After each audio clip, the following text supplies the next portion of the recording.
Hello, everyone. The beta bells tell us that it's noon, so we're going to go ahead and get started. This is Mark Masechko from the Miami University Alumni Association, and welcome to Alumni Weekend 2020 in this virtual setting. We're so glad you're joining us.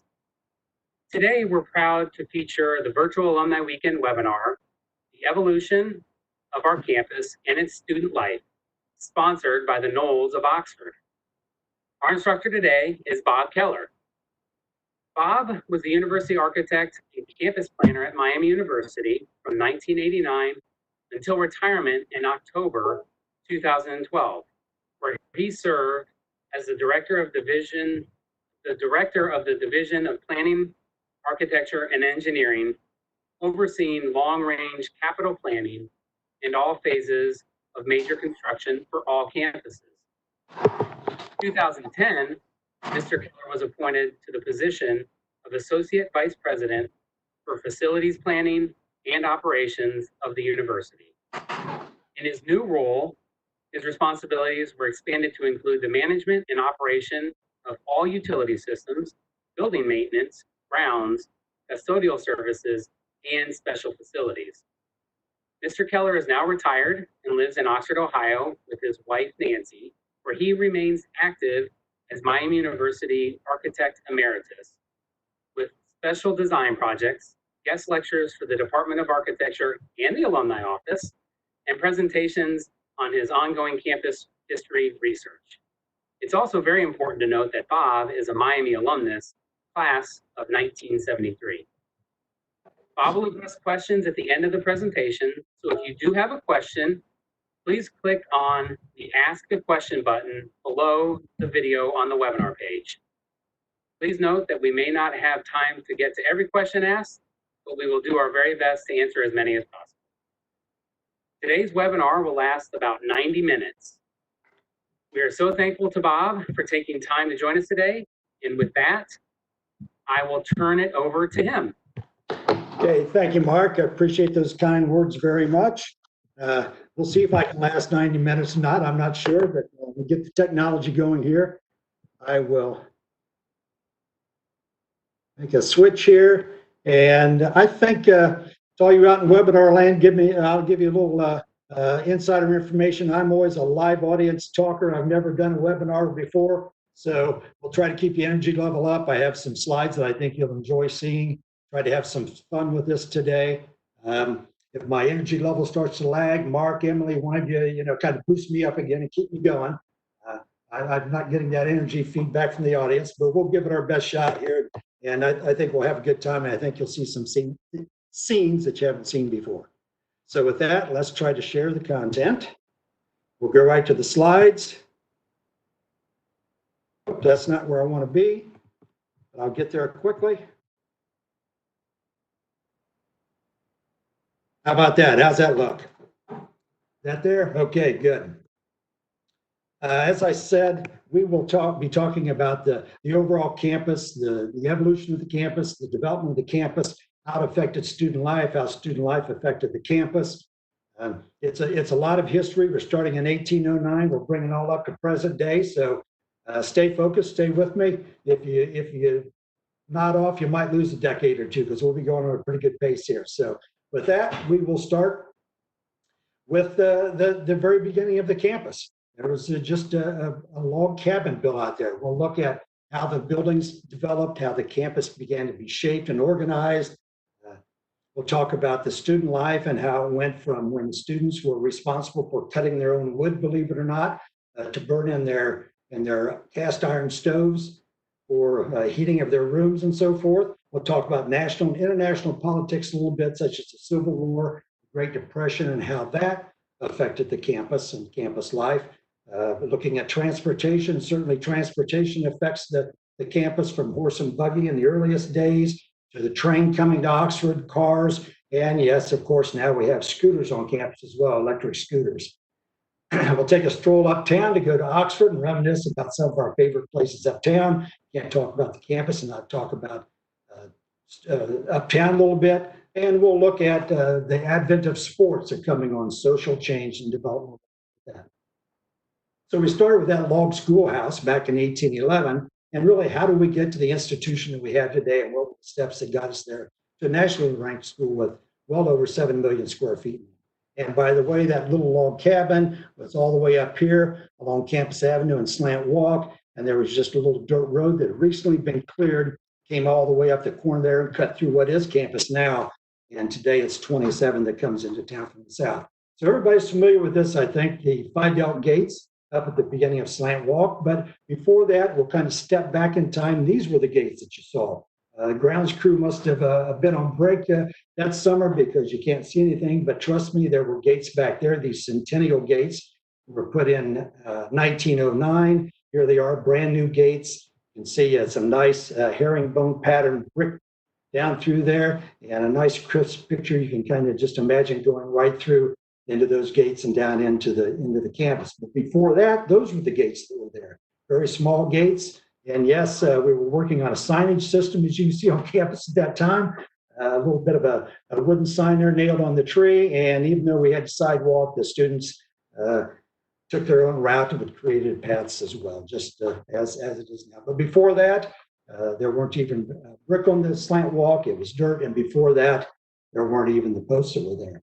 So if we want to take even a step further back before the institution was here at all, we can go back and look at this was just forest. It was undeveloped forest. This was the frontier land of the West at that time. It's kind of hard to remember that and imagine that, but before Oxford was even a township, the whole township was forest, and beyond it, all around us, it was pretty much undeveloped land until 1797. Daniel Doty Homestead started up in the northern part of the township. In fact, the house is still there out by Houston Woods, and a museum that maintains that now. You can visit that. Along in 1798, a gentleman named John Hancock cabin was put in somewhere where the town is today. Not the same John Hancock that was in the Declaration of Independence, another one. 1803, Ohio finally becomes a state. In 1804, Zachariah DeWitt built his cabin down off 73 today. That's still there. In fact, it's a fairly recent picture of that. And Joel Collins, a powder mill in 1806 was built. So those were some developments before Miami was an institution. But if you keep in mind that even those little clearings were there, really when you take that away, it was just small clearings in it. Finally, though, Butler County was formed shortly after Ohio became a state. Hamilton, which was Fort Hamilton initially on the Great Miami River, was put in place.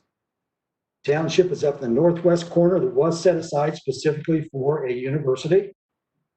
They decided they needed to get a road out there, so it took a little while to get a road up to the center of Oxford Township. Eventually, that becomes what today we know as at least part of it is State Route 130 and blends into State Route 27 from Cincinnati. So the charter for the university was established in February 17th of 1809. The location of Oxford Township was developed in 1810, and they actually come up, put the stakes in the ground, and start to plot out the university and the properties there. The properties were there and laid out with the intention of renting those, and the rent income from the rental and the sale of those properties would be what would fund and operate the university. They found out fairly quickly that that wasn't going to be enough, and other things developed for finances, but that was the original concept of it.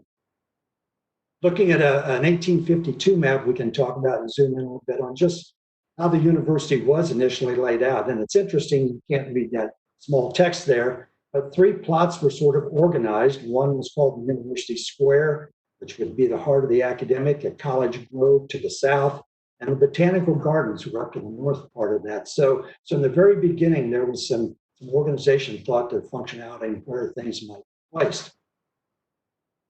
Got one more thing I've got to get in place here. So in 1811, the first log schoolhouse that I showed you was put in, and good to go.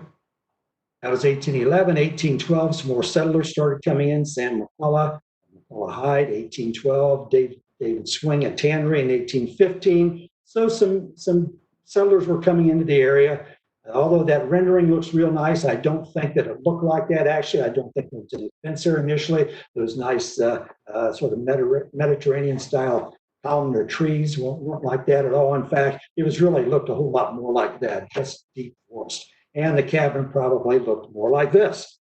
But But in December of 1811, Major James Maxwell Dorsey was hired by the Board of Trustees to become the first schoolmaster to run a school in that little log cabin. It wasn't college level yet, obviously, but we needed to start education in Butler County and up in Oxford Township. So they got that started.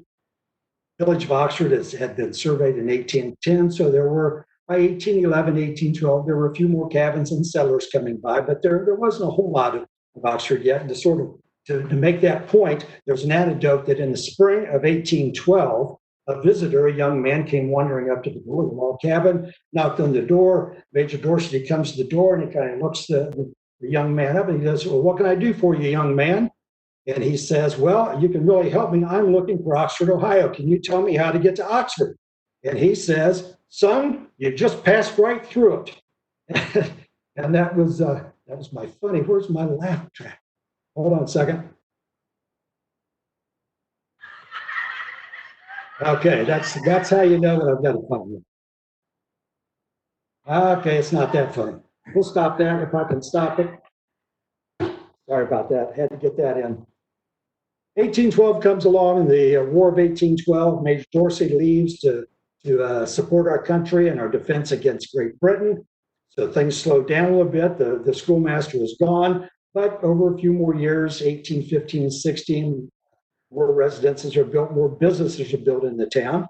And by 1819, Franklin Hall is established. Franklin Hall is built. It's this building right here, which was a very substantial building for the frontier for that point in time, a two-story brick building, and that we just started preparatory school, preparatory classes, so we were sort of raising the level of education at that point.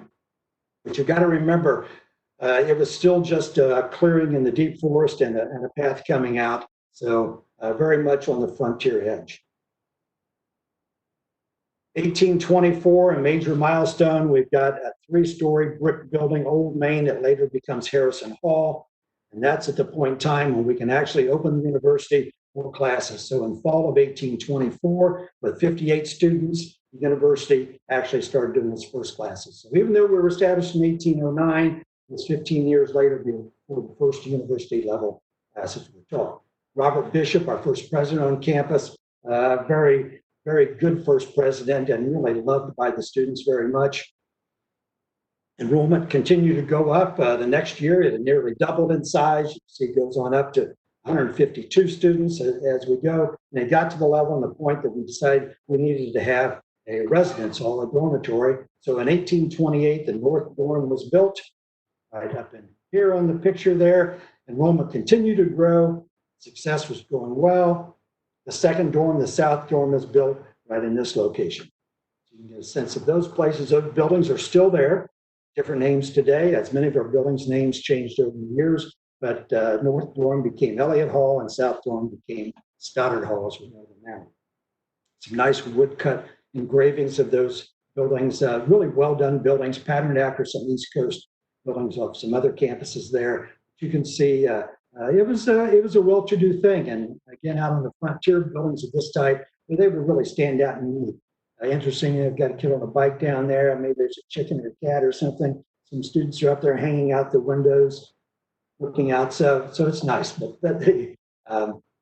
this is the picture of the Old Main Harrison Hall at a later time. Inside those windows, right here, you can see we had a chapel. Chapel was up there. In our earliest days, the beginning of the university, chapel was a requirement. Every day, students met for chapel at 7 a.m. And our first several presidents of the university were Presbyterian ministers. That was one of the main functions of the university at that time, was to educate young men to become ordained ministers for the church. I think the spiritual aspect might help us to have a little more emphasis on that these days, myself personally, but that was our beginning, and that's a big influence on how the campus was shaped. The year after the school opened for classes, the president realized he needed something, some student organization kinds of activities for the students. So the Union Literary Society in 1825, the Philadelphian Literary Society in 1825, they had their own rooms dedicated within Old Main building. They were the forerunners of fraternities. They were very loyal, each was, and there was a great competition between them. They had their own libraries, and it was important for their libraries in because there wasn't an established library on the university campus at that time. And not too long after that, the fraternities came along. Alpha Delta Phi fraternity, 35, Betas in 39, Phi Delta Theta, 48, the Deacs in 1848, Sigma Chi in 1855, and so on and so forth. Earlier known photograph, we have the campuses in 1858. And this is an interesting picture because it still shows the original Franklin Hall that was there before the more ornate chapel was built and the towers were put in place several years later. The buildings look white, and they were brick buildings, but they were white as well. At that time, the bricks were soft because they were most probably made right on site and burned in kilns right there for the baking process. So they were soft, and they would often whitewash the buildings just for endurance and maintainability of the buildings. The well, there was the university campus well was right down in front of the building, and that was, they went to the well to hand pump their water and take back up to the wash basins and the stoves, and they prepared their own meals and their rooms and so forth. Robert Bishop was there for 17 years, 1824 to 41 enrollment. Got up to 210 students, which was great. It was really moving along at that point in time. That was a good size enrollment for an institution. When the fraternities came along, the literary societies, there were some questions by people that maybe the discipline wasn't strong enough. The enrollment started to slip a little bit, down to about 160. And the Board of Trustees decided they needed to make a change, bring someone else in. They brought George Junkin in as the president in 1841. The students loved President Bishop, not so much so with President Junkin. It didn't go so well. The relationship didn't gel. So the enrollment continued to decline down to 131 students. So the board took another step very quickly and said, we're going to hire somebody else in here that's a disciplinarian. Erasmus McMaster was that individual, and just Erasmus, the name kind of says it there. He was a very strict disciplinarian. Got into arguments with the student organizations, very much so with fraternities, literary organizations, and so forth. There was an outbreak of smallpox on campus, and everyone, of course, in the town and on campus were concerned about catching smallpox. He refused to stop classes. He insisted the students must continue to go to class. They didn't like this. Some students left anyway, said, I'm not risking smallpox. I'm out of here. And that brings us up to what were the factors that started something you probably have heard of, the Snowball Rebellion of 1848. I won't go into too much detail with it, but basically there was a lot of dissatisfaction among the president and the students. A group of students, 10 or 12 students, went uptown one evening for a prayer meeting. On the way back to campus, it had been snowing when they went up there, a nice snow that packed real well. They might have stopped at another establishment after the prayer meeting, I don't know, walking back to campus. One of them starts rolling the snowball. They thought that was a great idea. It was packing so well, so they all join in, start rolling the snowballs, and they decide to roll the snowballs, make them as big as they could possibly push them, and put them up in front of the doorways so that it would block the entrance to the school. Finally, they'd wake up the next morning and they wouldn't be able to go to chapel at 7 a.m. because that was, well, that's indeed what happened. They were there. President McMaster was furious. He said that we can't tolerate this. I'm going to find out who did that and we're going to expel them. And there was a reaction. Wow, expulsion is pretty extreme. But they believed him and he would. He said he would expel them. So the snow would continue to fall that day. So the next night they thought, the afternoon, if we're going to get expelled, let's do it upright. So the next night, we got a lot of other students with them. They start thinking, well, the old theory that if everybody flunks, nobody flunks. So they got a whole lot of support from the other students. They rolled more snowballs up, and instead of stopping at the outside, they rolled them inside the buildings. They'd gotten into the building. They filled up all the lower level hallways with snow. They used reinforcement. They got benches, firewood, put everything in there. It was really, they were doing it up good if they were going to get kicked out of school. Went to bed. The next morning, the snow had melted a little bit before a hard freeze came early on.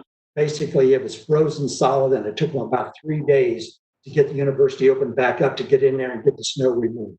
During that time, President McMaster held court on all the students, brought them in one at a time, started expelling them one after the other, and the end result of that was he did.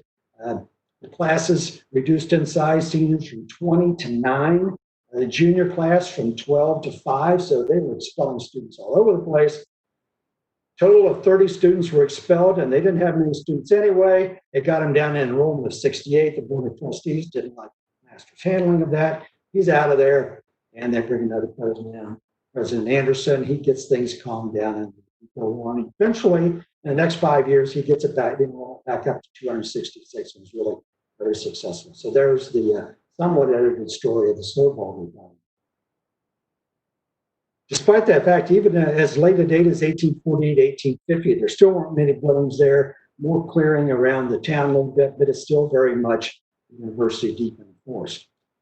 1859 was a real milestone for the area. The first train, the tracks were laid and finally make their way to Oxford. June 4th of 1859, the first train arrives. To much hoopla, they had a band there, playing music, the whole thing. This became a very important place in the town and in the university. This is where visitors arrived, and this is where the mail was delivered, newspapers were delivered, and so forth. And not only that, they were delivered at a specifically scheduled time daily, so that people knew when the train was coming. That indeed was what happened. It became an important gathering place. So the train's coming in, let's go up and get the mail, see if I've got the letter from home, send a letter out. The people would go up there just for no reason, just to see who was coming into town. So it really changed sort of the function of the town and the university.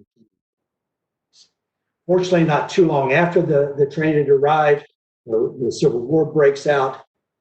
Miami was very much a part of the Civil War. We actually had 13 generals of the Miami grads that participated in the Civil War. Most of them were for the North, but there were 2 or 3 that were Confederate generals as well. At that point in time, Miami had many students. 25% of our population was from the Deep South. Of course, students on each side formed regiments. They started volunteering. One group would go off to the north, up to Columbus to join that. The other group was at the train station. They headed south to support their family. So a big impact. We had our own regiment, the University Rifles, about half of the faculty enlisted. Obviously, it changed the university life and the way the university operated for several years. This was the extent of Old Miami in 1873. Despite all the successes we had in those early days, and there were many of them, we'll talk on just that, but Mcduffie and Benjamin Harrison, who became president. In fact, on his second term, he ran a ticket with Whitelaw Reid, who was another Miami grad. As far as we know, we can find this was the only time in our history of the country that the presidential and vice presidential candidates were both from the same institution. They weren't at university at the same time. It didn't quite overlap, but nearly did. Senator Calvin Bryce, many people in politics. But despite all that, with the impact of the Civil War, there was a financial panic in 1873.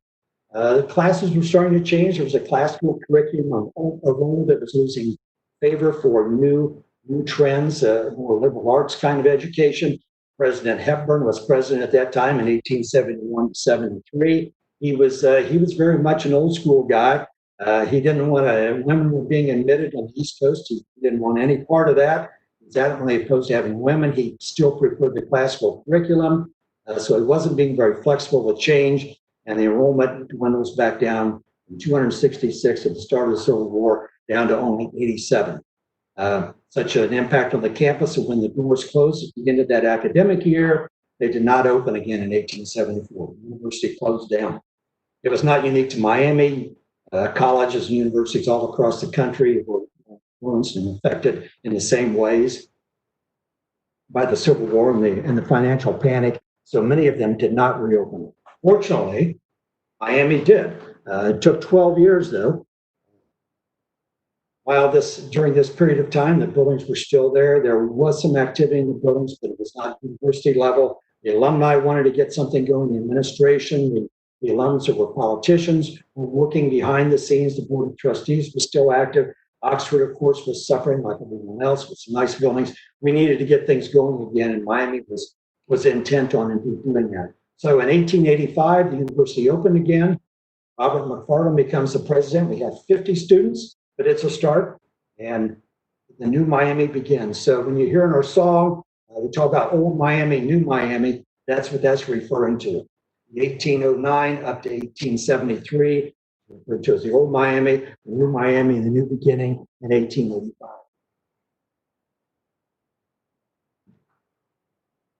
The place had been laying, fairly inactive for several years, so we needed to get things shaped up again. We had an infamous custodian, our physical facility staff at that time, Party Divine. They got him, said, we've got to clean things up. We're opening the university up again. Let's get things in order.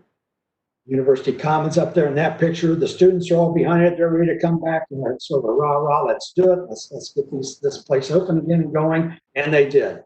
In 1888, Ethelbert Warfield, President Warfield comes in. He's an East Coast guy, not a Midwesterner, not the frontier kind of guy.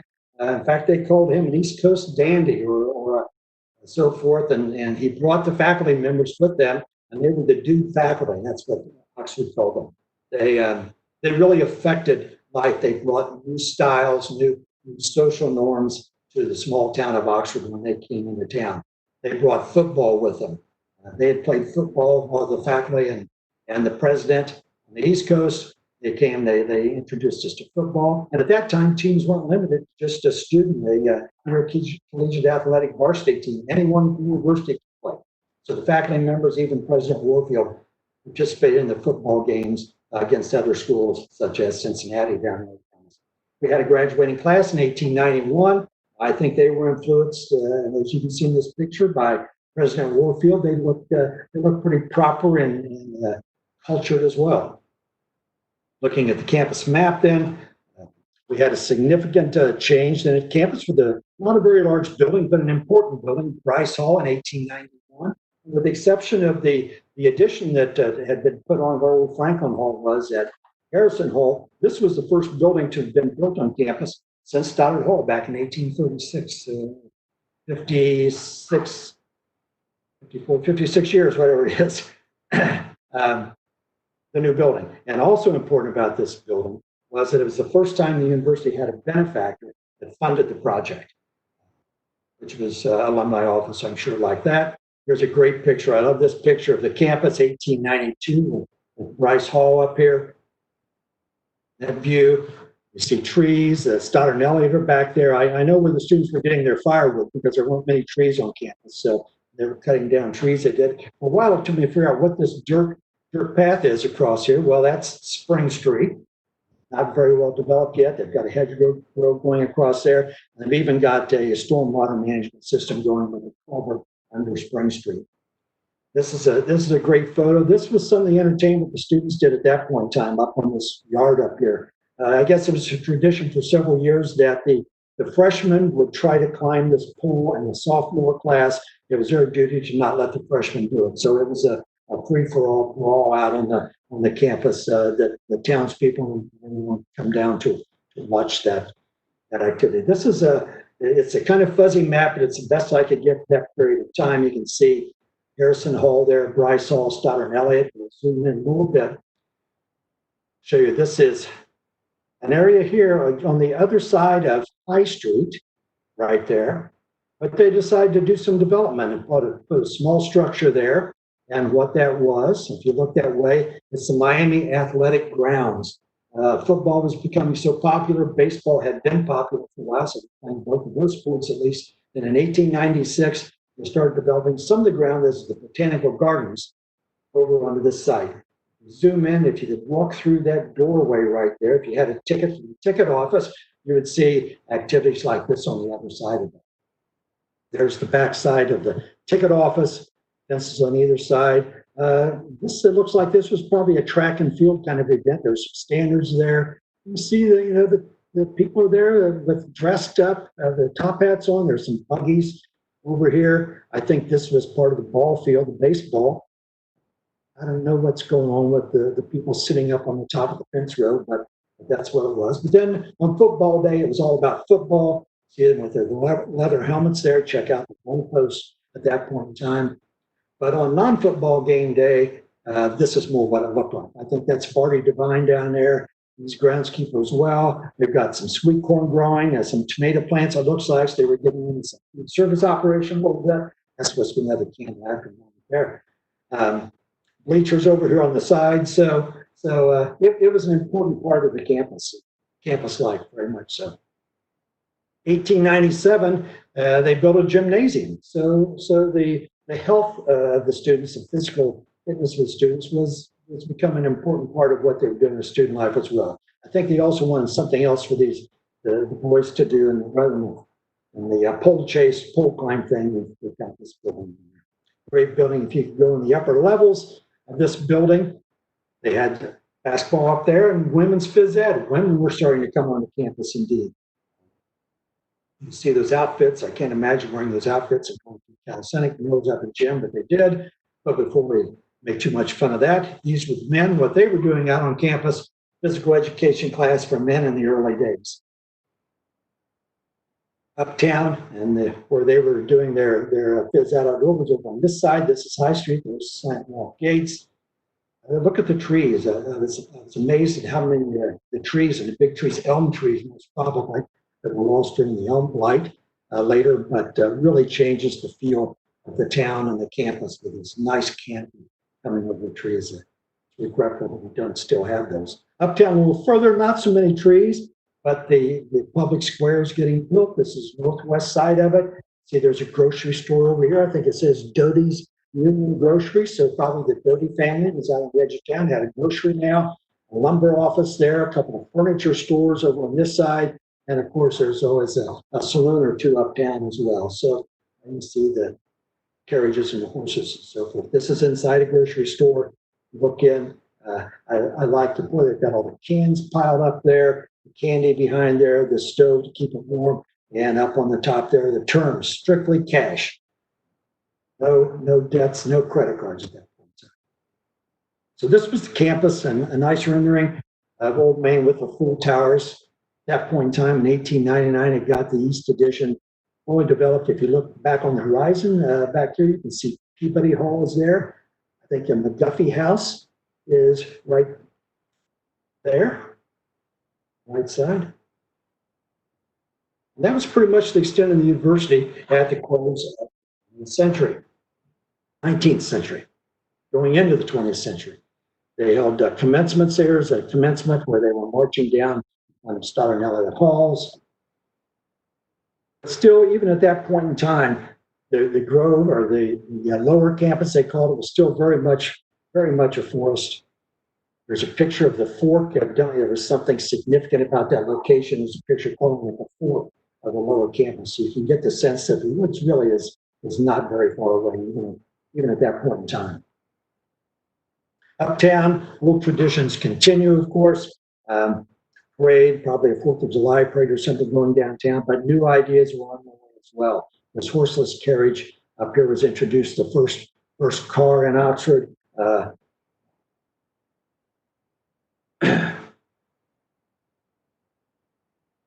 go on with that. The earliest 20th century then, David Tappan, the president, 1899 into 1902. The enrollment was 144 students, so it was slowly going up. Guy Potter Benton becomes the president in 1902. He does very well, very successful in enrollment recruiting, and the enrollment actually gets up to 500 students by the time he leaves. So a significant change at that time on campus. University, and there's got to be some growth with that as well. Look at this picture of the lower part of campus. Here's Bryce Hall. It was expanded, tripled in size. This was the original Bryce Hall at this end. We tripled it to make this a scientific building. That's where they had laboratories. Building right next to it, right down there on the campus map and up here, there were many more women continuing to come to campus. In fact, so many more, they needed a women's residence hall. And so this building was built as a residence hall. I can't imagine what President Hepburn was thinking about at this point in time, not only allowing women, but there's so many of them here now, they have to build a residence hall. Women didn't seem to be too concerned about this. And the naming committee got in with them and named it after him, Hepburn Hall. So the first women's residence hall on campus is Hepburn Hall, 1905. 1909, the auditorium is built.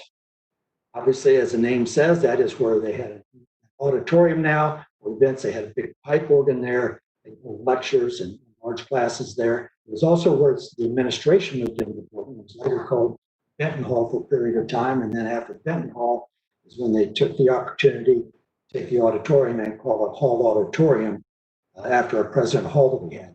Before that, you couldn't really name a hall after President Hall. So that was their chance to do that. The Normal College, 1909, we know it as Mcduffie Hall today.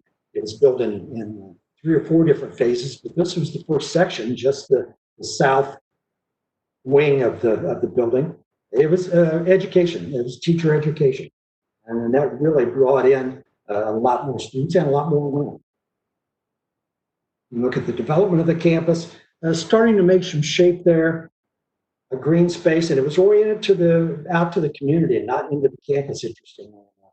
And another set of gates here. You look back and see Benton Hall, or Hepburn Hall, excuse me, right here. Bryce is off to the side. It really made a nice setting, but not to the campus. Commencements were being held in this area and coming around through there. 1909 also, another very important building, Alumni Library was built. It was a Carnegie Foundation building. Andrew Carnegie at that time was supporting library building all across the country, and he would put up 50% of it. The community, the university would put up the other 50%. They had 50%. They had the fundraising activity. The alums did come up the other 50%, and we have Alumni Library in 1909. It's been added on to many times as well. Today it's the home of the architecture department. It was important for the campus too, because finally they're starting to look at an axis and how the composition of buildings are going to fit together. We really had our first open green space at that point. These other buildings, and they were somewhat grouped together, but not a lot of really formal organization. Excuse me. At a roundabout there, facing the other way. This is a great view looking to the west of the campus, and there's Hepburn Hall again. What's interesting about this picture, we can look at another way, but is that they had these views around Hepburn Hall. That really, you had some sense that the town was beyond that and the open space beyond that. This was important, and for some reason in 1919, they built another residence hall, but they built it on the south side of Spring Street, which is right here. Rather than going in this direction to the south, they made the decision to put it over on the south side of Spring Street. My only thinking is they must have known they were going to continue to grow, and they wanted to preserve this area for academic development and not for residential development. That's just speculation. Nonetheless, they did. The building was named East Hall, 1919. East Hall, it's on the south side of campus. I'm not too sure about what the naming committee was thinking at this point in time, but Stoddard Hall was originally named South Hall, as we talked about. It probably still was at that point in time. I don't think it was named Stoddard Hall until later. So if they already had a South Hall, they couldn't call this South Hall, so they decided to call it East Hall. But along in 1921, they built another companion building to that. The problem is they built it east of East Hall. So now we've got a building east of East Hall, so what are they going to do? Well, they have to rename that building East Hall. A lot of confusion. They get rid of the name over the original East Hall. They change that to West Hall real quick, and West Hall East Hall becomes West Hall. So anyway, a lot of confusion. So in 1923, Wells Hall comes along. Again, here so we can see Macmillan Hall in 1923. It was our first hospital on campus in the community, I think. I wonder why they built that at that point in time. The Spanish influenza pandemic, similar to what we're dealing with now, went through the country and the world at that point in time. And we lost students then. We needed a hospital, so we did. So 4 years after we had the first building there, they started developing the south side of Spring Street. Not a lot of organization again, although they did put Wells Hall in a nice location. Those cars did catch on, the horses' carriages, and so we start to see cars coming onto campus. In this particular picture that I found, and it goes on from there, the tug of war between cars and campus. It gets only worse. I found this photograph. This is Harrison Hall, the main building, and they actually had cars up along there. That's a view looking in that direction. Looking at the photograph, I think they must have actually allowed the cars. They came in here, they could do the roundabout. We had a roundabout, they put around the roundabout, but they could also then come up, and evidently they could drive up on this road up along here and park right here. And once someone got the idea, some faculty or administrative member do it, it's just next thing you know, they're just cars all over the place on campus. That continues as an issue to this day. This is a good one. I would like to have been at the Board of Trustees meeting. This topic came up. Remember Heron Gymnasium, 1897, built up here, great building.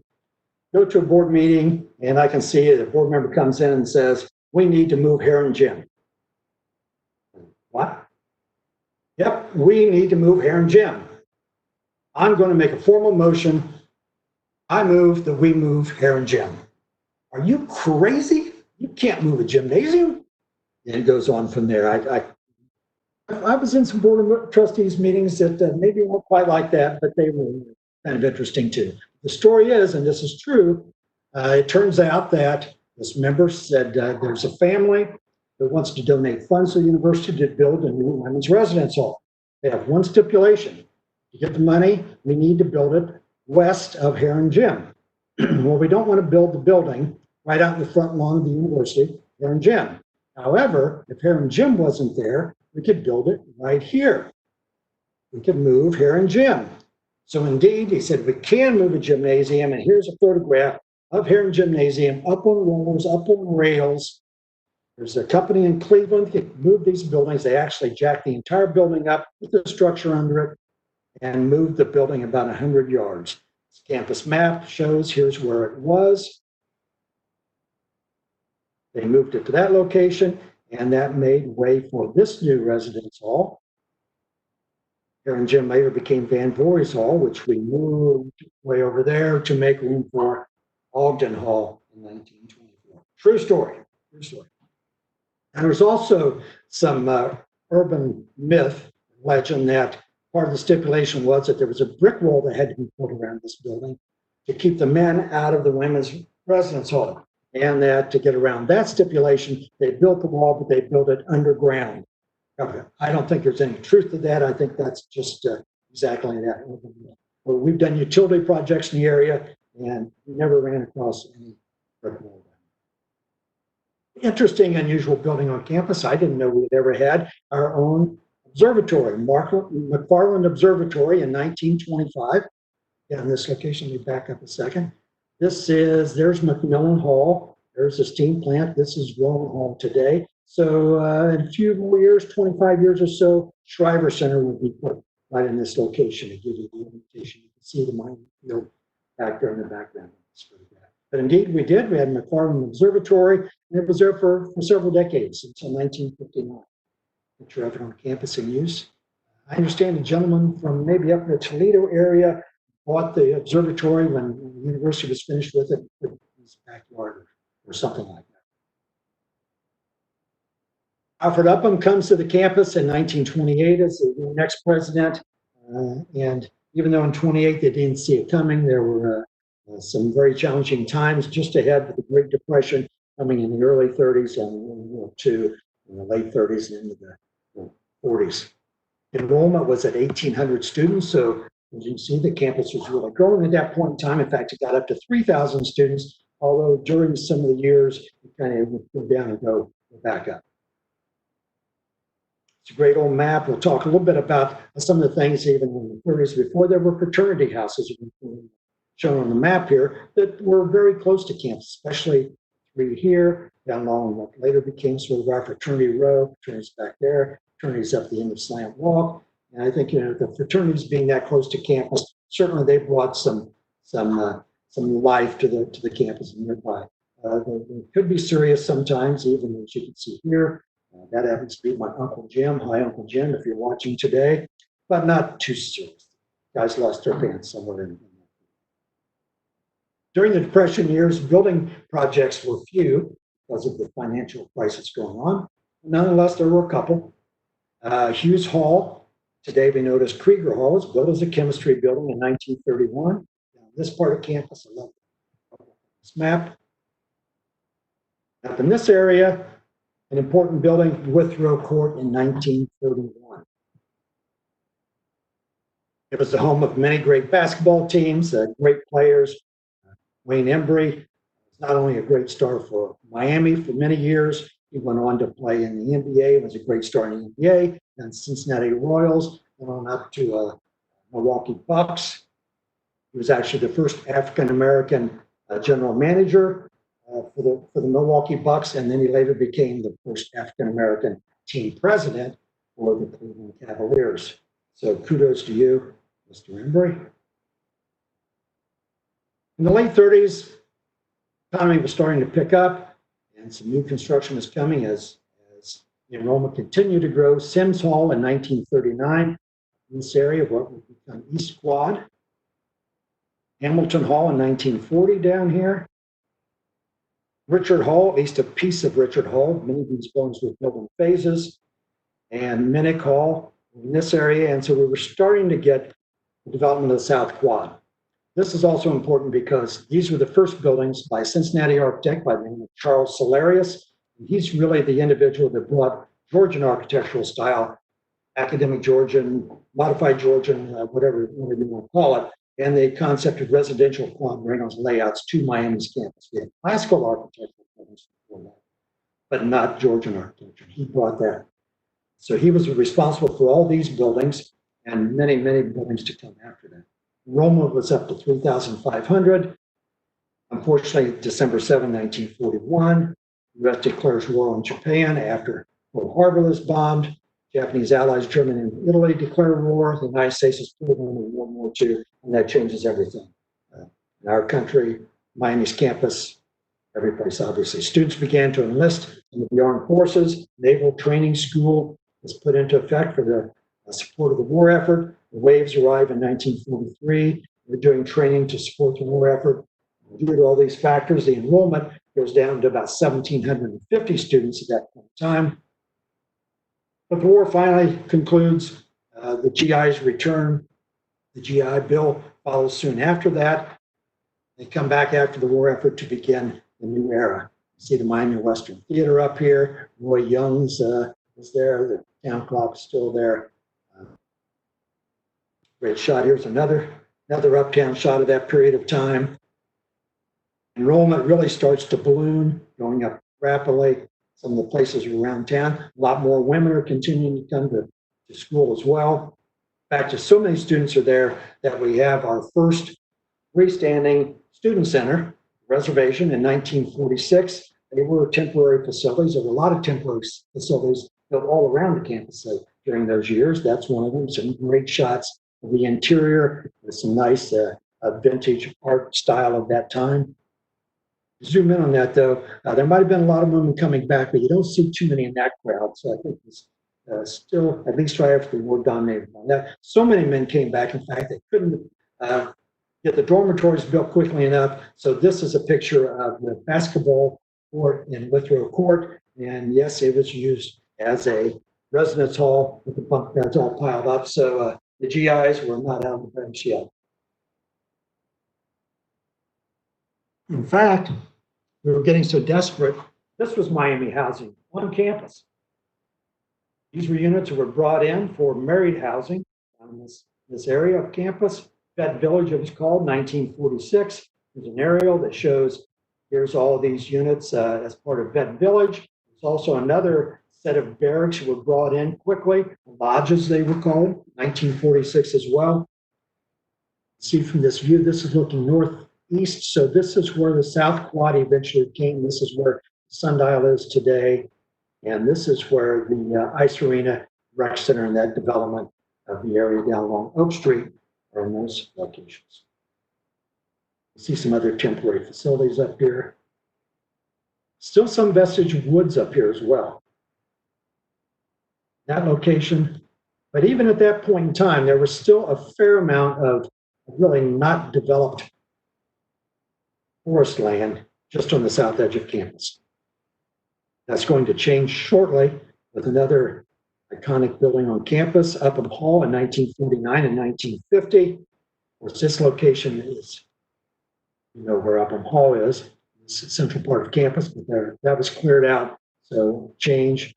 So besides the organization was going on there, these are all hilarious buildings. Starts playing off of the axis that comes between Stott and Elliott halls, starts creating quadrangle there to accompany the other quad that we have. The cars are continuing to come onto campus. Wallace Hall, and that here's an interesting aerial looking at the campus at that time. There's Upham Hall with one of the wings added to it. The other wing is not built yet. There's the plant there. The Beta Bell's up there. Alton Hall is there. You can see not only is this axis Upham on that axis, we're starting to think about the axis, north-south axis that will be developed over the years. And really, without Roudabush Hall, they're interesting. This whole thing was open all the way down, all the way to Talawanda. And you actually, this axis aligns with the sidewalks that go in front of Withrow Court. Another aerial, see the observatory down there, way up here, right up, not too far from the Beta Bells, is a building. It was not built by the university. It was built as an apartment building a few decades before in the town. And right down that corner, those of you who were around that time will remember it was Tuffy's Sandwich Shop. There's Tuffy right there, the son Co-Potter, Co. Still around town. But through the ages, it was really a great place, gathering place, small gathering place on campus and alternative uptown. However, if you were going uptown was looking more like this. At that point in time, there's the old sign of the Purity. Originally, it was opened up as you can see a lunch and sweets. It's the main thing. Snyder's Camera Shop was there. And over in this corner, there wasn't anything on that corner at that particular time. Looking at the larger campus maps, there's Roudabush Hall, the one that comes along in 1956. Here's a picture of it in the construction of that point in time. That really then defines and is the last piece of the puzzle for what we call the hub today. See with the sidewalks, the way they brought that in, up a march, of course, as part of that. But you start getting the hub is put in, the seal is put in there. These pieces start to come around to really start creating what we call in the business a sense of place at the hub. So, and it is today. It's people know about the hub and where they built the hub, the traditions that built around this whole area, an important part of the campus development in this tradition. Roudabush Hall was more than just an administration building. When I was a student here, we'd go in there. There were student services were on the first floor of the building as well. Results of classes, of exams would be posted up there. General information for the university was there. The bursar was there. The registrar was there for classes if you had issues with that. So it was a lively, much more lively place with student activity than it is today. I haven't talked much in a while. My voice is starting to get out on me a little bit. Sorry about that. But the early 1950s really marked an enormous expansion period was starting. Post-World War II, GI Bill, women, allowing all those additional people to come to a college level that didn't have the opportunity to do so before that time. So this is the beginning of a huge spurt that will transform the campus into what we know of it today and beyond. It lasts for about 25 years. I'll go through some of these fairly quickly. At Porter Hall in 1956, Scott Hall in 57, the Kraken Hall, the first piece of that in 57, move-in day, won't be move-in days, but see, we've got 2 or 3 or 4 or 5 buildings opening each year the next few years. Plus some of the move-in day shots there. The organization, the North-South organization, is continuing through that. By 1957, the East Quad is getting well developed, and Collins Hall and McBride Hall had been built by then. Dennison Hall comes along in 1957, Dorsey Hall in 1962, then on an axis with Reed Hall up here, green development. So these are all Solaris buildings. You can tell that the residential, the Georgian style,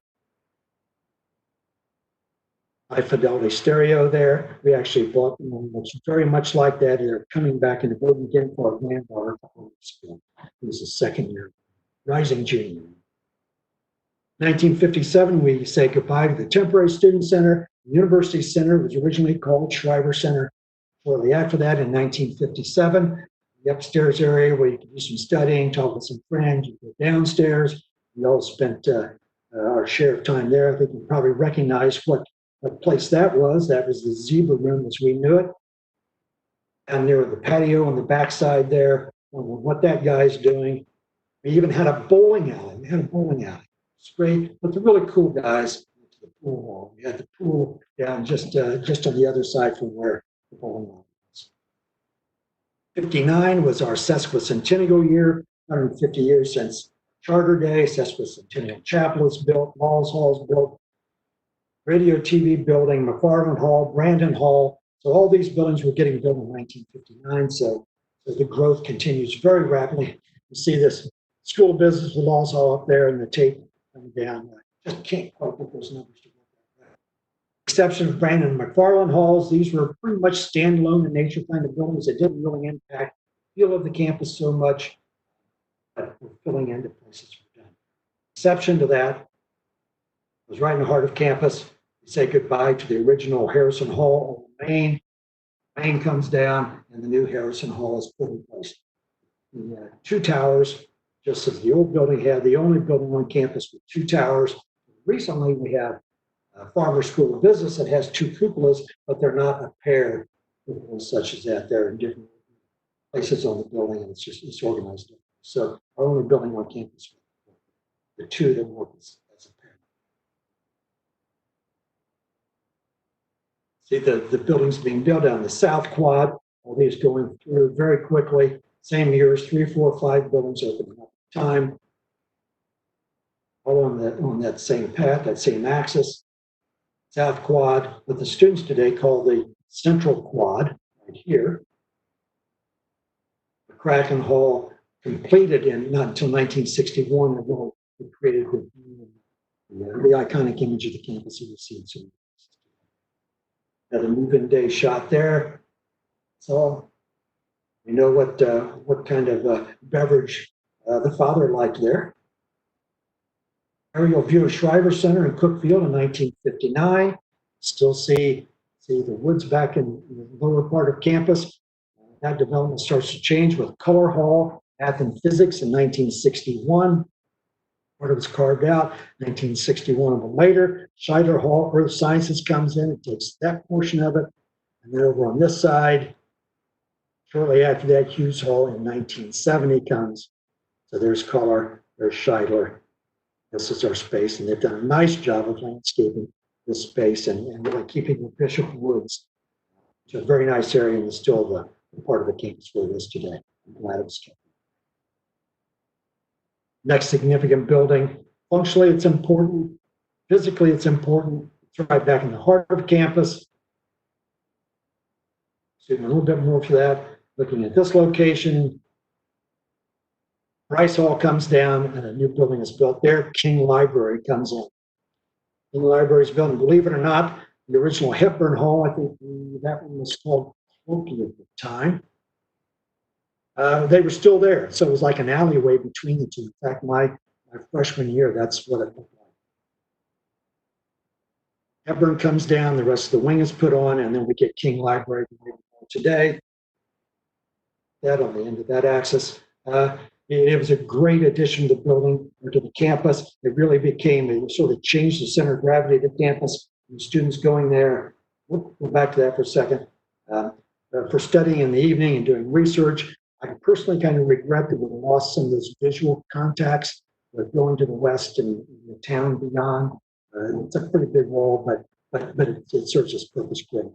While we're that close, we can go uptown, go up and see what uptown was looking like at that point in time. I like this sign, welcome freshman girls to Allen Larry's. Heck with the guys, we'll follow, but welcome freshman girls. And there, the cupboard that was downstairs, Allen Larry's upstairs. These are what that looked like, the nightlife up there. Jerry's Restaurant was uptown. And everybody knows where that is. That's the Boar's Head, the Purity, of course. It might be a CI, I'm not sure. And if you go down the alley, Mac and Joe's is still there today. So uptown life, some things have changed and some haven't so much. Look at the northern part of campus now for the development of the 60s. How am I doing in time? 1964, Hepburn was built. Martin Dining Hall in 65, Flower and Hahn Halls in 1966. That was all well and good unless you were a golfer. If you were a golfer, it changed the campus pretty dramatically. Well, as a quadrangle, it didn't, with it being on the north end of campus, but it had another consequence, and that was we had a golf course. We had a 9-hole golf course. It started right up here and actually wrapped across Bonham Road, and wrapped on around down Sycamore Street. Of course, when it was really like a precinct then for the sports complex, the sports part of the campus. So we had the football at that point in time, right? It was still there. Baseball court, baseball diamond was there. We had Withrow Court, boys tennis was there. Billings Natatorium was built, so we had the swim team. Then when that came in, the golf course was the first thing to go. It was my second year roommate, Wally Morton. Hi, Wally Morton. You're looking, you're doing well. Look at this shot. These football players at that point in time didn't even have face masks on. They weren't leather helmets anymore, but they had a lot to learn yet about safety in football. Withrow Court, basketball, the events that were happening there, a lot of special events that were about to come to an end with the building of Macmillan Hall. Moving down there, when that comes in, it does another thing. The campus is stretching north and south so much we had to change the campus map. So now we have the orientation of the campus map to the north, which as an architect drives me crazy, with north being to the right, up on the map, but see the proportions, that's what they need. The tennis courts, varsity tennis courts were moved, made way for Walden Ice Arena. Old Miami Field is moved down to the future site, today's home of Yager Stadium. Great new facility for the campus. And later became the site for Pearson Hall. In many ways, whether intended or not, it really became the end of an era for the campus life as we knew it before that time. Football game day on Saturday. Everybody knew it was game day. The marching bands would march down High Street. You'd get to the stadium, you would know. You could still have contact with the campus around. You can actually see the residence hall around there. You feel like you're on the campus. It was convenient, easy to get to. The parades, the floats, you can still see the campus back, or the football stadium back there. And if we have a good game and we upset a big team like Purdue or somebody, you tear down the goalposts, carry them uptown, and celebrate and talk about all the good plays uptown. So, we lost that aspect of it. We had some bands. Things were starting to change a little bit. This was a band called the Dukes, who were a local campus band. The Twist. Things were starting to change quite a bit on the high school at that point in time, junior high school. Maynard G. Krebs fan, if you are down there, and all that. Beatnik. But then suddenly things started changing a lot more quickly. As you get into the later 60s, bands start to change. You might recognize that band. The dances start to change. The Twist is pretty tame at that point in time. One of my favorite bands, Starstruck, at the Floor's Head later on. But not everything changed. Some things were still kind of going on. We had the bicycle races. We had the Greek week going on. Chariot races. I felt sorry for this girl down here. But she's just really holding on. She didn't want to see what's going on. A tug of war going on. I look at this. I find this picture. I look at this. What's this guy down here? He's trying to call timeout. You can't call a timeout in tug of war. Is he crazy? But getting back to more serious things, technology was coming on at that time. Not quite digital age yet, but we're getting there. Styles were changing. I had a pair of pants about like that. Sure, those were bell bottoms. And we were doing okay with technology. We weren't up to the times today, but we had hardwired systems. We had electric typewriters. We had wireless. We had our typewriters we put into a portable case, and we even had our own version of file sharing back then. So I kind of miss the old card index files in King Library. South part of campus continues to continue. This was the South Quad. Students, they called this the Met Quad. For a long time, I couldn't figure out why the students were calling it the Met Quad. If you look at the residence halls, were all built in 1968, 69, 1970. Morrison, Emerson, Tappan, MET, and Med Quad. Center for Performing Arts, built 1969 as well. So there's still a lot of buildings coming along. These are all still Solarius buildings. These were the last of them. So that was sort of another end of an era, Charles Solarius. He concluded a 20-year growth spurt across the campus. And the campus tripled in size from 4,000 or 5,000 students up to, by this point in time, it was 14,000 to 15,000 students. We'll have another growth spurt in a little bit, but for a few years, with a few exceptions, the campus didn't change dramatically. In one fell swoop, the Western College became part of my campus in 73, 74. Of course, we had the Gauguin, the Jaeger that we just talked about, those things. With the exception of those, they were sort of just periodic buildings coming along with the Art Museum, Bachelor Hall in 79, Markham Conference Center in 82, Abinghurst, 83, Art Building in 86. So you can see, it's just a new building every 2, 3, or 4 years over the next several years. The main growth spurt again, Pearson Hall was completed in 86. And these, again, are just sort of individual freestanding things, not affecting the feel of the campus that much overall. The Art Museum, we'll talk about that, a totally different architectural style, but it was that southeast corner of the campus. Bachelor Hall certainly was the end of a view in that direction. Pearson Hall is really today one of the it's in competition with the sundial for graduates getting their picture taken out in front of Pearson Hall. Okay. Go up to the southwest part of the campus.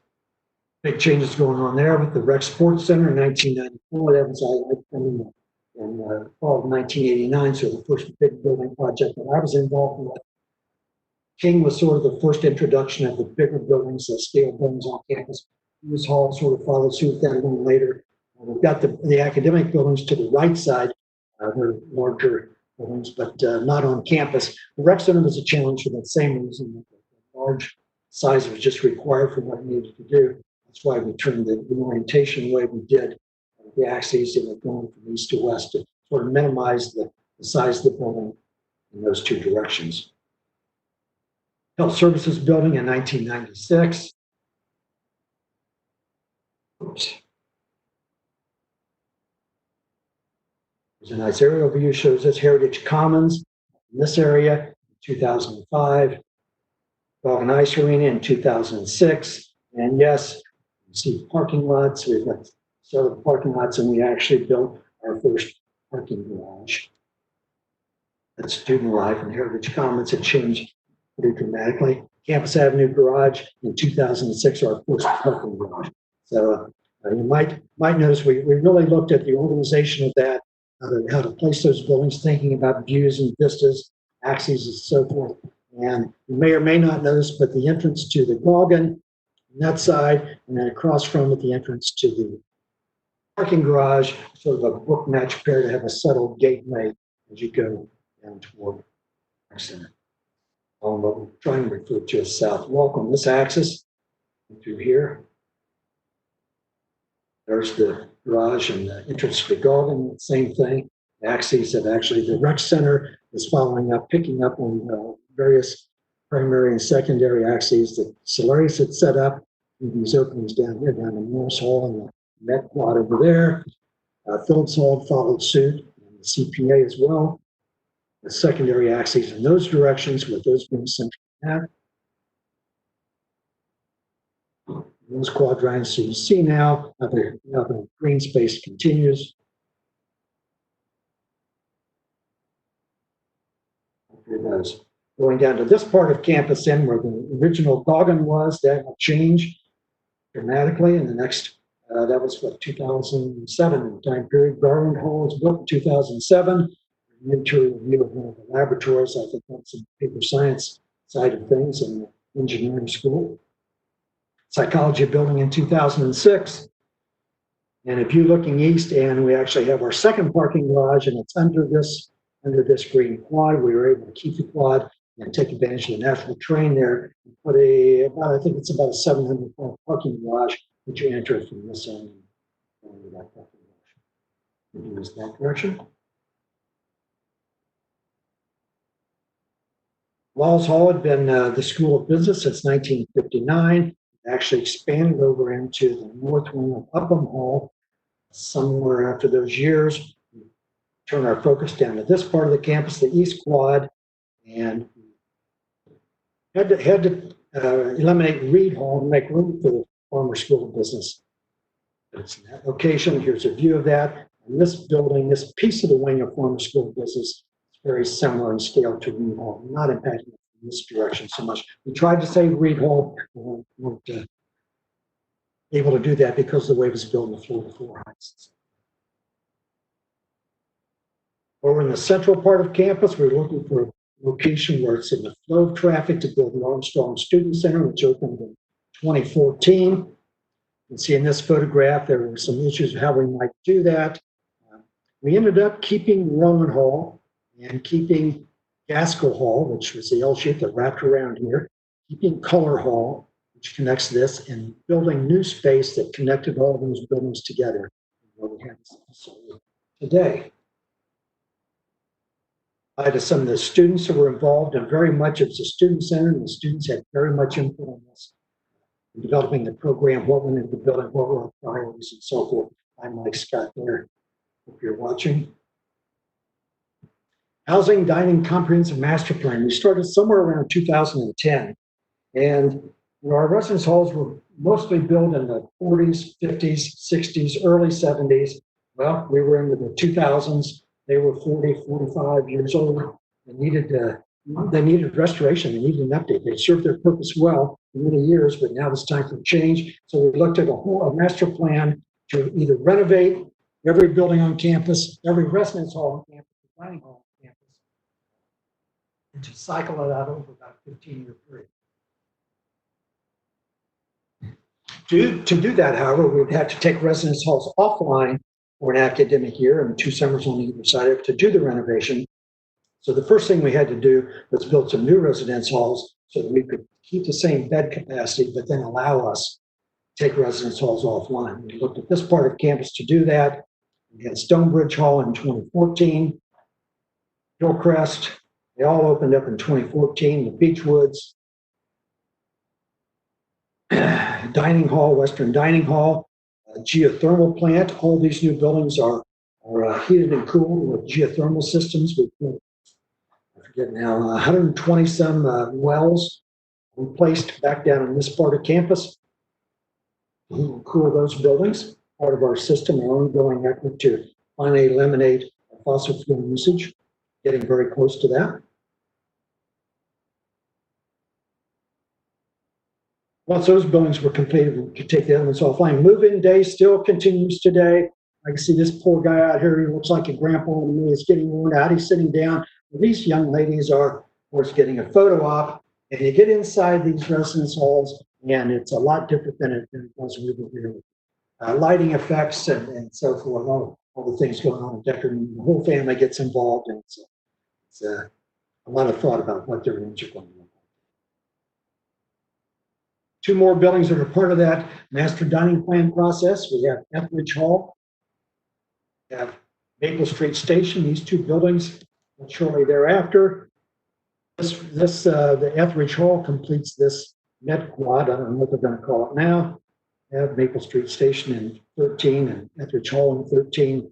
Looking at this view, looking at it, still following up on the placement of things and the axes and so forth. So this is a CPA building. You know, its axis went all the way across the line up of Phillips Hall between through the South Quad. We have Heaston Hall. We had a spacing here, so when we placed the Maple Street Station where we did, we placed it to be along the same axis so that if they ever wanted to develop a courtyard here or whatever, there would be the opportunity to do that in the same field of space. So just give you a sense of some of the things we think about when we develop the area of the campus and where buildings are placed. We're almost there. My voice is about to run out. Gross Family Student Athlete Development Center in 2001. It has a record for the longest building in the campus. Cradle Coaches Plaza in 2004, back over in the same area. Women's varsity softball field along here from this area continue to develop. And most recently, the Dausch Indoor Sports Center in 2016 was just recently completed there. If you get the chance, if you haven't been there, you ought to check it out. It's really very, very nice, impressive facility. One more development of growth, and I'll be finished with it. Mark, turn this back over to you. That's in the North Quad area of campus. First thing, Swing Hall. A few years ago, there had been a fire in Swing Hall probably 4 years ago or so. Did some damage. We were able to repair it for a while. But Swing Hall eventually came down. Withrow Court did as well. Somewhat hate to lose that tradition, but it was time to be done. Varsity tennis courts actually moved back down into this athletic area down here. This place we have a new residence hall there, Withrow Hall it's called. A nice view as you're looking up in this direction, but on this angle. And what I'm really pleased with, I had nothing to do with this. This was shortly after I retired. Kudos to John Seibert, Robert Bell, Ted Christian, the whole gang that worked on this whole development. But if you look from the other side, this is what Withrow Hall looks like. If it looks familiar to you, you were actually able to save the stone pieces in the cupola from the original Withrow Court and incorporate those back into Withrow Hall today. So great job with that. If we needed to change it in that space, that's a great idea. I've actually had alums come on campus, walk right down Talawanda, right past that building, and didn't realize it was Withrow Court. It's not the same. It was Withrow Hall, not Withrow Court anymore. One more residence hall down here. It's part of the plan and growth. Residence Hall in 2018. And that gets us up to the present day. I'm sure there's more going on. I don't know what it is. I'm out of the loop now. It's in good hands with the people over in that area and taking care of that and engineering, planning, construction, and so forth. So this is the campus we have today, and that's will give you some insight as to how we got there and how we think about things as we organize them. So we'll work with these, some updated images on the campus, and this final slide, and then I will stop sharing and give that back to you. Our student years are short-lived, but our friendships are not. And if I can figure out how to stop the sharing, okay. Mark, do you have it? I've got it. You got me? Okay. I was running out there. I know. It's a lot of talking. I mean, you did a great job. I needed to. Absolutely. So, if you're all right, we've got a few questions that did come in that maybe sure. That'd be fine. I'm going to sit down. All right. Okay. It's all yours. All right. Perfect. So, Kathy from the class of 1987 says, I know it's like being asked to name a favorite of one's children, but do you have a favorite academic building on Miami's campus, and a favorite residence hall? And if so, why is it your favorite? Yeah. That's really tough. I don't think I would do it specifically as an academic building or a residence hall. I would say probably one of the buildings that changed the campus the most, and I spent the most time on, frankly, which was probably about 7 or 8 years, was the Armstrong Student Center. The students were very involved with that project, so it was a great effort on many people's parts to work on that. So looking back on that, I would probably say the Armstrong. The new residence halls, the new buildings were built on the Western campus. Although they're different, and some people may or may not like that so much, the Western campus was always different, and it's nice to have some variety. We have all the Solarius buildings and laid out quadrangles and so forth. Western was never that way. It was its own women's college for so many decades. It was a free-form curving kind of a campus, and we kept it that way with the buildings put along the Western Walk over there. So I'm pleased with the way those turned out. Great. Let's see here. Next one. Nancy asks, when was the Wesley Foundation building torn down? It was between Hamilton Hall and the Mcduffie Museum. And why was it torn down? Which one? She says the Wesley Foundation building. Oh, I'm going to have to do some more research. I don't Okay. even know about the Wesley Foundation building. All right. Well, Wow, that's a new one. Yeah, we got you stumped. Okay, yeah. Somebody wins a prize. They come to campus, I'll give them a prize for that. And where was it located? She says it was in between Hamilton Hall and the Mcduffie Museum. Okay. So maybe it was in one of those old east and west dorms. Oh yeah, might have been. Yeah, could have been. Okay. Let's see here. Another one. Carrie asks, when was central heat introduced on campus? Yeah. See, these are getting into engineering questions. And So you may not know. I have a good idea. So in I would say the first central heat on campus was in, believe it or not, 1899. Okay, and that was when the original Harrison Hall went through a major renovation. There was an opportunity there that I would have never figured out, but they called it the 75th anniversary of the university, because the first classes were in 1824, 75 on to 1824, put you at 1899. We were starting to get some momentum built. It's the end of a century going into the next one. So they had a big campaign and a big deal about this, the 75th anniversary. As part of that, they did a total renovation to the Harrison Hall, which is still used as an academic building. There were a lot of functions, or administrative building as well, but they put a boiler in there in the basement as part of that, and took pipes over to Stoddard and Elliott Halls. They might have to Bryce Hall, but I'm not sure. But that was the first central heat there. And then, the plant, let's see, the plant that went in the heart of campus where the stack was behind Rowan Hall, that must have been in the 30s, 1930s, somewhere in that range. And then the new plant, then when it moved, when the stack came down and was put back behind Western, that would have been in the 80s, maybe 1980s or 90s. And what I'm most pleased about too was involved with was the starting of the geothermal systems, and the big geothermal system we put over when we built the Western campus residence halls.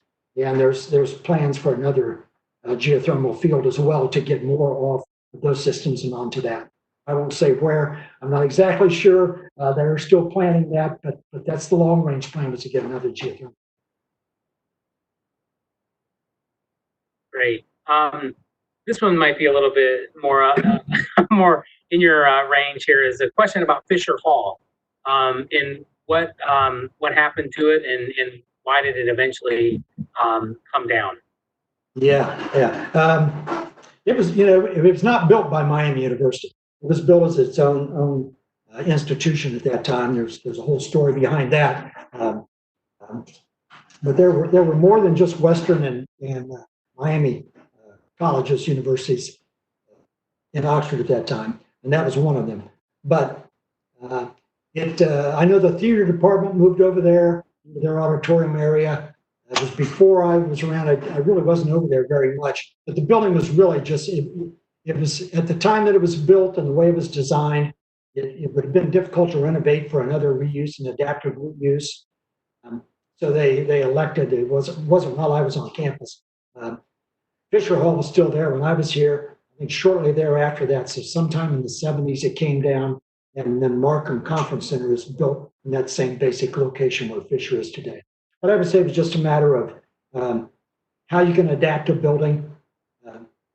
A lot of buildings that were the older buildings, the floor-to-floor heights were much lower than we build today. They didn't have central heating systems. So they didn't have ductwork. They didn't have data systems, for instance.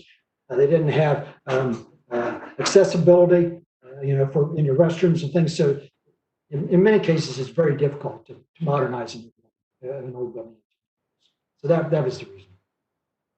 Great. We tried to do the same thing for Reed Hall. Initially, we wanted to renovate Reed Hall and make that part of the new Farmer School of Business.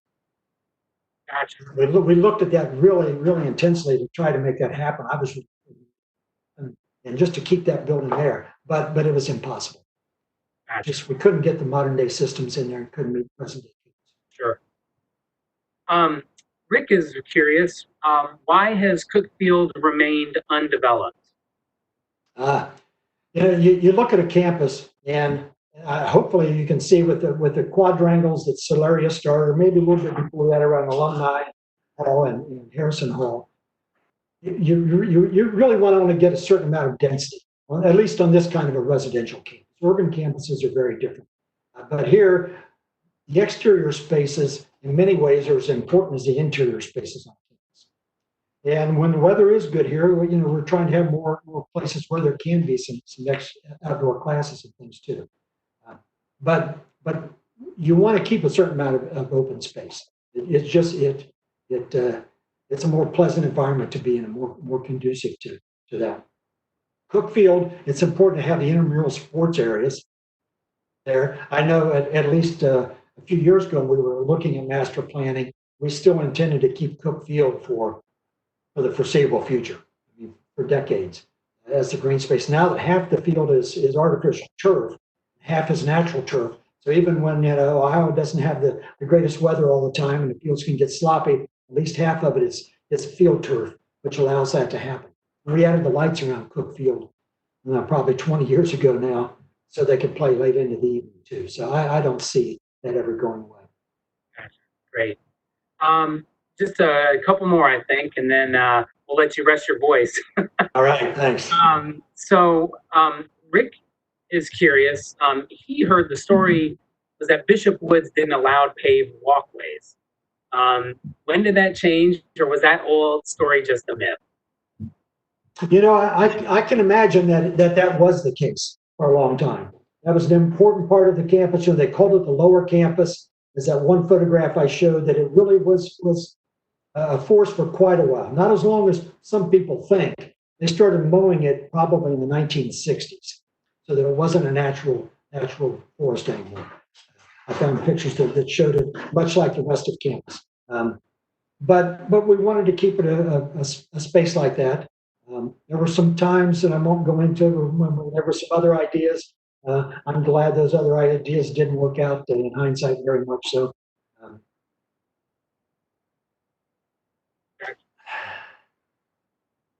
At one point in time, we had different levels of sidewalks. There were cinder sidewalk, there were dirt paths that the students would create first if we didn't have a sidewalk. Sure. So it was a dirt path, and then they would put cinders on there so that it wouldn't be so muddy in the spring and in the fall. And then they would go to a blacktop, a little bit softer blacktop, and then eventually, if it was a major one, they would go to concrete.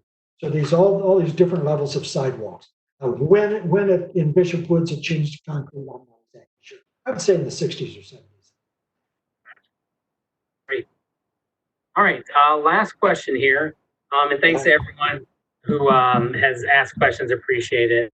Sorry, we're not going to be able to get to all of them, but this last question is, and this one I think really fits into what you're talking about specifically with your architecture background, but please explain the thought process that goes into a decision on whether to preserve a historical structure or to replace it and maybe put a new structure in its place. Sure. Well, one thing I'll say that I retired from my position of responsibilities in 2012. Okay, so it's been 8 years ago, so things have certainly moved on since then, and I can't say specifically what's happening now, but I can tell you that we have something called campus planning guidelines. They were developed back in the 80s, late 1980s, and they identified spaces on campus that were important exterior spaces or important buildings on campus, and to try to preserve those. And there was sort of a hierarchy of which buildings were most important, like the Mcduffie Museum, like Alumni Hall, and go with Upham Hall, buildings of significance for whatever reason. I think that the New Armstrong Student Center is another example of we were able to recycle 3 of those buildings and not lose those buildings as well. Part of it is are they adaptable? What kind of building is needed? And as I suggested before, some buildings just don't adapt to those things. You lose a lot of usable square footage when you renovate an old building because you have new things you need to put in there. You have vertical shafts go through the building you didn't have before. Restrooms need to get bigger. Hallways need to get wider. All the things for today's requirements take space away from the interior of the building. So you lose efficiency of the building. So you have to take that into effect and will it still work or not. But it finally comes down to that functionality and dollars and cents. And then the significance of the building. And I think there's a level of significance of which buildings. And no one's going to agree on that. It's subjective. And there's been controversy about it in the past, and there probably will be in the future too. I think the important thing is if there's some openness about, we have a campus planning committee. I think that's still functioning. That has people outside of the administrative group that looks it over, has some oversight as to input about development of the campus and so forth. And as long as you can have that discussion and hear all the opinions, then you make the best decision. Awesome. That's great. Well, Bob, we just want to thank you again for speaking with us today and being our first webinar of Alumni Weekend 2020. We also want to say thank you to the Knolls of Oxford for sponsoring this webinar. So thank you to our friends out at the Knolls. As always, during this lecture, I learned something new. Every time I listen to your presentation, it's something new, and it happens every year. So thank you. I really do. I learned something new every year between the last one too. So yeah, that's great. So for those of you out there, as a reminder to everyone, please be sure to take a look at our other online events we're presenting as part of our virtual alumni weekend. Registration is still open, so please head to miamialum.org/alumni weekend for more information and to register for more of our webinars and fun activities for the weekend. So thank you again for joining us. Thank you again to Bob and to the Knolls. We appreciate your support, and we look forward to hearing from you again next year at Alumni Weekend 2021, hopefully in person. So we thank you so much. Got to admit, so I as always, like them more live. Yeah, I know. Yeah. So, well, thanks again, everybody. And as always, love and honor.